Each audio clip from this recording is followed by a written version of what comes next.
Hello दोस्तों, मेरा नाम श्रवण कुमार। आप सभी को सबसे पहले दिव्य प्राकृतिक दर्शन ब्लॉग में स्वागत है। मैं आज आप सबको लेकर चलूंगा बिहार के वैशाली जिला में 5 ऐसी स्थलों पे, 5 ऐसी जगहों पे जिनकी इतिहास और जिनकी महत्व अत्यधिक महत्वपूर्ण है। सबसे पहले मैं आपको लेकर चलूंगा बिहार के वैशाली जिला में अशोक स्तंभ, जो सम्राट अशोक अपनी धर्म और प्रेम निष्ठा के इनकी पहचान जानी जाती है अशोक स्तंभ के द्वारा। फिर मैं आपको लेकर चलूंगा विश्व शांति स्तूप, जो भगवान बुद्ध के 4 प्रतिमाओं को वहाँ पे बनाई गई है, जन्म का, ज्ञान प्राप्ति का, संदेश का और उनके महापरिनिर्वाण का। फिर मैं उससे सटे ही मैं फिर आपको ले चलूँगा भगवान बुद्ध की, जब उनकी महापरिनिर्वाण हो गया था, तो जब उनकी अस्थियाओं को वहाँ पे रखी गई है गुंबज में बनाकर। फिर मैं आपको लेकर चलूँगा राजा विशाल के गढ़, जो एक संसद पहले थी, वो अब एक पार्क की तरह है। वहाँ की आपको पहले इतिहास जुड़ी हुई बारे में बताऊंगा। फिर मैं उसके बाद ले चलूँगा विश्व की विख्यात चतुर्मुख धाम, जो एक बहुत बड़ी रूप में शिवलिंग है। वहाँ भगवान शिव के पूजा करने के लिए लोग बहुत दूर दूर से आते हैं। सबसे ज़्यादा हर एक सुविधा कॉमन देखा जा रहा है। जैसे कि हम आप लोगों को महावीर मंदिर स्थान पे भी लेके गए थे, वहाँ पे भी देखे थे कि आपको जब गाड़ी लगाने की जो जगह थी, उनको भैया वाले जो 10 रुपया और 20 रुपया चार्ज करते हैं, वो आपको सुविधा और एकदम सेफ गाड़ी रहेगी। जब भी आप आइए वहाँ पे। हम अभी आए हुए हैं बिहार के वैशाली जिला में, एक वैशाली जो गांव है वहाँ। यहाँ अशोक स्तंभ की प्रतिमा है। चलिए हम आप लोगों को आज अशोक स्तंभ, यहाँ स्थानीय लोग इसे भीम सिंह का लाठी भी कहते हैं। यह जो आप लोग देख रहे हैं, इसकी प्राइस हाईएस्ट 1200 और सबसे कम प्राइस 50 रुपया की है, जिसमें अशोक स्तंभ भगवान बुद्ध। जब भी आप लोग आइए तो पहले यहाँ पे टिकट कटवा कर ही अंदर एंट्री मिलती है। जो टिकट का प्राइस जो बताएंगे भैया। टिकट का प्राइस कितना है भैया? टिकट का प्राइस 25 रुपया है। जो आपको टिकट कुछ इस प्रकार से मिलेगी, और ये टिकट में स्कैनर भी दिया गया है, इस स्कैन करके भी आप दिखा सकते हैं। दोस्तों, हमारे सफ़र की शुरुआत हो रही है इस महान स्तंभ से, जिसे आप सभी जानते हैं, अशोक स्तंभ। इसे देखकर एक ही शब्द दिमाग में आता है, शौर्य। यह वही स्तंभ है जो 3री शताब्दी ईसा पूर्व में महान सम्राट अशोक ने बौद्ध धर्म के प्रसार के लिए बनाया था। यह स्तंभ 23,000 साल पहले बनाया गया था।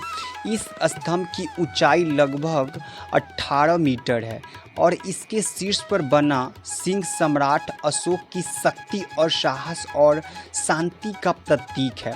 लेकिन दोस्तों, क्या आप जानते हैं कि यह स्तंभ सिर्फ पत्थर की एक संरचना नहीं है, बल्कि उस समय की सबसे बेहतरीन कला और का नमूना है।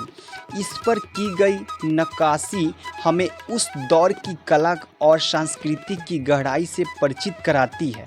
यह स्तंभ न केवल बौद्ध धर्म का प्रतीक है, बल्कि सम्राट अशोक के धैर्य और उनके द्वारा फैलाई गई शांति का भी प्रतीक।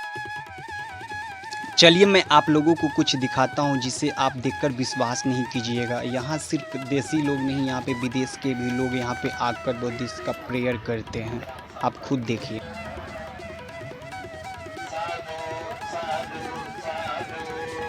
नमो तस्से भगवतो अरहतो सम्मा सम्बुद्धस्से। नमो तस्से भगवतो अरहतो सम्मा सम्बुद्धस्से। नमो तस्से भगवतो अरहतो सम्मा सम्बुद्धस्से। भगवान बुद्ध ने अपने जीवन काल के दौरान वैशाली का कई बार दौरा किया। उन्होंने वैशाली के लोगों को धर्मोपदेश दिया और बौद्ध धर्म के सिद्धांतों को शिक्षा दी। वैशाली में उनके प्रवचन ने बौद्ध धर्म के सिद्धांतों को फैलाने में महत्वपूर्ण भूमिका निभाई। वैशाली का यह ऐतिहासिक स्थल हमें अपने अतीत की महानता और उसकी समृद्ध धरोहर से रूबरू कराता है। यह स्थल सिर्फ इमारतें नहीं, बल्कि हमारे इतिहास के वो पन्ने हैं जो हमें सिखाते हैं कि कि हमारी संस्कृति और धरोहर कितनी अद्वितीय और गौरवशाली है। तो फिर अब चलिए मैं आप सभी को ले चलता हूँ वह जगह पे, उस स्थान पर जिसे देखकर आपके मन में शांति और सदैव की भावना जाग उठेगी। वैशाली का विश्व शांति स्तूप भगवान गौतम बुद्ध की जो प्रतिमाओं को उनके चारों जन्म, मृत्यु और निर्वाहन को दर्शाई गई है। अब मैं आ चुका हूँ विश्व शांति स्तूप के। यह है एंट्री, यहाँ से अंदर के ओर हम लोग जाते हैं, जो कुछ इस तरीका से है नजारा। चारों तरफ पेड़ पौधे हैं और बीच में एक सड़क मार्ग के द्वारा बनाया गया है। ये रहा विश्व शांति स्तूप। यह देखिए कुछ हमें एक अलग तरह की विशेषताओं को बताता है। यह विश्व जो शांति स्तूप जो है, जो एक गोलाकार रूप में बनाई गई है, बल्कि यह जो शांति स्तूप जो है यह भारतीय लोगों के द्वारा नहीं बल्कि विदेशी लोगों के द्वारा बनाया गया था। यह स्तूप का निर्माण 1969 में जापानी निचुतासु फूजी के द्वारा बनाया गया था। यह स्तूप दुनिया में शांति और अहिंसा के संदेश को फैलाने के उद्देश्य से बनाया गया था। इसकी ऊंचाई 125 फीट है और इसका सफेद रंग शांति और पवित्रता का प्रतीक माना जाता है। यहाँ आते ही आपको एक अलग तरह की शांति का अनुभव होता है। इस स्तूप के चारों ओर स्थित बुद्ध की प्रतिमा उनके जीवन की प्रमुख घटना को दर्शाती है। उनका जन्म, ज्ञान प्राप्ति, धर्म प्रचार, अंततः निर्वाण। यह स्थान सिर्फ एक पर्यटन स्थल है बल्कि एक अनुभव है। यहाँ की शांति में अपने भीतर की शांति का एक एहसास होता है। यहाँ यह भगवान बुद्ध की जो प्रतिमा बनाई गई है वो दूसरे फ्लोर पे बनाई गई है। अभी मैं हूँ फर्स्ट फ्लोर पे, जो ऊपर से कुछ इस तरीका से व्यू होती है नज़ारा। चलिए मैं अब चलता हूँ दूसरे फ्लोर पे, जहाँ भगवान की चारों प्रतिमाओं को दर्शाई गई है। चलिए मैं आ चुका हूँ दूसरे फ्लोर पे। मैं अब आप सभी को दिखाता हूँ उनके चारों प्रतिमाओं को। जो यह प्रतिमा हमें उस समय की दर्शाती है जब भगवान बुद्ध अपने ज्ञान की प्राप्ति के लिए अवस्था में बैठे हुए थे। यह उस समय की प्रतिमा को हमें दर्शाती है। चलिए मैं अब आपको उनके, यह रही ऊपर का दूसरे फ्लोर के ऊपर का दृश्य। यहाँ चारों तरफ पेड़ पौधों लगाई गई है। यह वही है भगवान बुद्ध की। अब मैं आप सभी को ले चलता हूँ उनके निर्वाहन काल की समय की प्रतिमा, जिस अवस्था में वो अपने शरीर को त्यागे थे। यह जो अवस्था दर्शाई गई है वो भगवान बुद्ध की निर्वाहन काल की समय की थी। अब मैं आप सभी को ले चलता हूँ उनके जन्म के समय की प्रतिमा को। चलिए यह देखिए, ये है जो भगवान बुद्ध की जन्म बालक अवस्थाओं को दर्शा, और जो ये प्रतिमा है जब भगवान अपने ज्ञान की प्राप्ति के अवस्था में बैठे हुए थे, इस अवस्था को दर्शाया गया था। और जो मैं आपको सबसे पहले दिखाया था वह प्रतिमा अपने ज्ञान और उपदेश दे रहे थे, उस समय की वो प्रतिमा को दर्शाई गई थी। जब लोग आप अपने परिवार के साथ आते हैं तो यहाँ से ज़रूर एक तस्वीर भी निकलवा लें, क्योंकि यहाँ फोटोग्राफर वाले भैया लोग रहते हैं। चलिए मैं अब आप सबको लेकर चलता हूँ बुद्ध स्तूप यानी अस्थि स्तूप।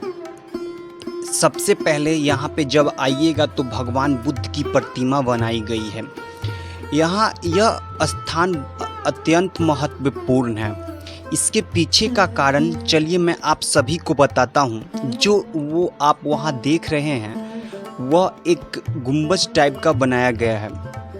कहा जाता है कि जब 1958 में पुरातात्विक के द्वारा जब खुदाई की गई थी तो भगवान बुद्ध की अस्थि मिली थी। उसी अस्थि के वजह से यहाँ की जगहों को भगवान बुद्ध की स्तूप यानी अस्थि स्तूप के भी नाम से यह जाना जाता है। इसी कारण यह जगहों को लोग यहाँ पे बहुत दूर दूर से लोग आते हैं और यह स्थल अत्यंत महत्वपूर्ण है भारतीय इतिहास के दृष्टिकोण से। चलिए मैं अब आप सबको लेकर चलता हूँ बिहार के वैशाली के राजा विशाल के गढ़ के ओर। चलिए मैं राजा विशाल के गढ़ पे आ चुका हूँ। पहले मैं आप सबको बता देता हूँ कि आपको यह एक पार्क की तरह लगता होगा, लेकिन यहाँ की इतिहास जानकर तब आपको यकीन होगा कि यह राजा विशाल का गढ़ था। यह है एक जो आपको पार्क की तरह लगेगा। राजा विशाल का गढ़ वैशाली के प्राचीन इतिहास का एक महत्वपूर्ण स्थल था। यह स्थान एक प्राचीन सांसद था। यह जो एक आपको पार्क की तरह दिख रहा था, जो यह एक पहले एक संसद था, जो लिच्छवी गणराज्य की सभा आयोजित होती थी यहाँ पर। इस गढ़ का निर्माण लगभग 5वीं-6वीं शताब्दी में के दौरान किया गया था। यह स्थान वैशाली के सबसे प्रभावशाली और ऐतिहासिक स्थलों में से एक है। राजा विशाल का गढ़ लिच्छवी गणराज्य की सांसद के रूप में जाना जाता था, ये तो मैं आपको बताया ही। यह गढ़ उस समय की लोकतांत्रिक व्यवस्था का प्रतीक था, जब लोग अपने नेताओं का चुनाव करते थे, महत्वपूर्ण फैसले लेते थे। इस स्थान पर लिच्छवी शासक और गणराज्य मिलकर यहाँ महत्वपूर्ण मुद्दे पर चर्चा करते थे। यहाँ पर करीब 1707 प्रतिनिधि की बैठने की व्यवस्था थी, जो उस समय की गणराज्य की विशाल की राजनीतिक समझ की प्रतीक है। और ये जो आप लोग देख रहे थे वो शौचालय बनाया गया। चलिए मैं आप सबको लेकर चलता हूँ रहस्यमय मंदिर में, भगवान शिव के 4 मुख वाली प्रतिमा मंदिर में। इस वजह से इस मंदिर को चतुर्मुख धाम कहा जाता है। यह मंदिर अपने खास और अद्वितीय आकार के कारण दुनिया भर में मशहूर है और यहाँ पर हर साल हजारों लोग पूजा करने आते हैं। सावन का महीना में भगवान शिव के लिए अत्यंत महत्वपूर्ण माना जाता है। इस महीने में लोग शिव जी की पूजा करते हैं और व्रत रखते हैं। चतुर्मुख धाम के इस दौरान श्रद्धालुओं की भीड़ बहुत बढ़ जाती है, खासकर तो सोमवार के दिन। यहाँ के सावन के महीने में विशेष पूजा, आरती और भजन कीर्तन होते हैं, जो मंदिरों का माहौल बहुत ही भव्यपूर्ण बना देता है। इस समय देश के अलग अलग हिस्सों में लोग और अद्वित यहाँ आते हैं। वे भगवान शिव को प्रसन्न करने के लिए बेलपत्ता, गंगा जल और दूध से शिवलिंग को अभिषेक करते हैं। चतुर्मुख धाम में सावन के महीने में श्रद्धालुओं की भक्ति और आस्था का दृश्य अद्भुत हो जाता है, जो इसे एक और ख़ास स्थल, धार्मिक स्थल बना देता है। ये आप लोग जो देख रहे हैं, यहाँ पे एक मेला भी लगा हुआ है। यहाँ की खूबसूरती और यहाँ की